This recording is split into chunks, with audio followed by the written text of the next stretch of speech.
বালি মাফিয়াদের বিরুদ্ধে অভিযানে পুলিশ। অতিরিক্ত পুলিশ সুপারের নেতৃত্বে চলে অভিযান। দীর্ঘদিন ধরে চ্যাংড়াবান্ধা ধরলার নদী থেকে অবাধে বালি তুলছে স্থানীয় বালি মাফিয়ারা।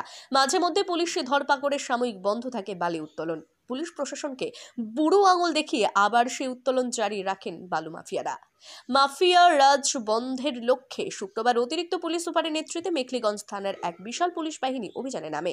চ্যাংড়াবান্ধা ধরলা নদী থেকে অবৈধ উপায়ে বালি উত্তোলন বন্ধ করে। অভিযানে ছিলেন মেখলিগঞ্জের এসডিপিও আশিস পি সুব্বা, মেখলিগঞ্জ থানা সিআই ভাস্কর প্রধান, ওসি মণিভূষণ সরকার।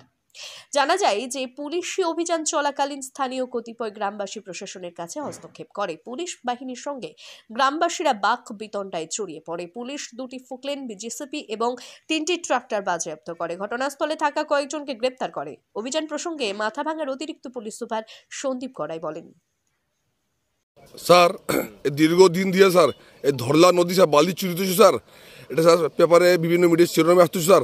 আজকে স্যার আপনি এসডিপিও সাহেব, ওসি সাহেব স্যার এখানে জিসিপি আটক করলেন, ট্র্যাক্টর আটক করলেন, সেই সম্বন্ধে কিছু বলবেন স্যার আপনি আমাদেরকে? আমাদের কাছে কিছু কমপ্লেন আসলো যে কিছু জায়গাতে এরকম অবৈধভাবে বালি তোলা হচ্ছে। তো তো অবৈধভাবে বালি তোলা হচ্ছে আমাদের কাছে, এরকম রাতের অন্ধকারে তোলা হচ্ছে। তো আমরা আজকে একটা আমাদের কুচবিহার পুলিশের তরফ থেকে একটা অভিযান চালাই।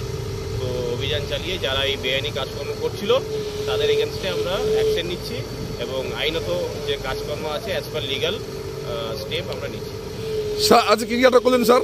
আজকে এখনো পর্যন্ত আমরা 2টো জেসিবি আটক করেছি এখানে নদীর ধারে এবং 3টে ট্রাক্টর লোডেড আছে, যারা ইলিগাল স্যান্ড আছে ওখানে, সেটা আটক করেছে।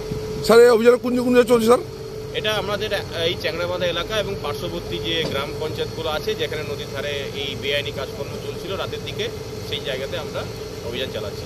স্যার যারা এই কাজ করছে তাদের বিরুদ্ধে কি আইনগত ব্যবস্থা নেবেন? আমরা অ্যাজ পার ল আইনত ব্যবস্থা নেব। ধন্যবাদ স্যার। Thank you.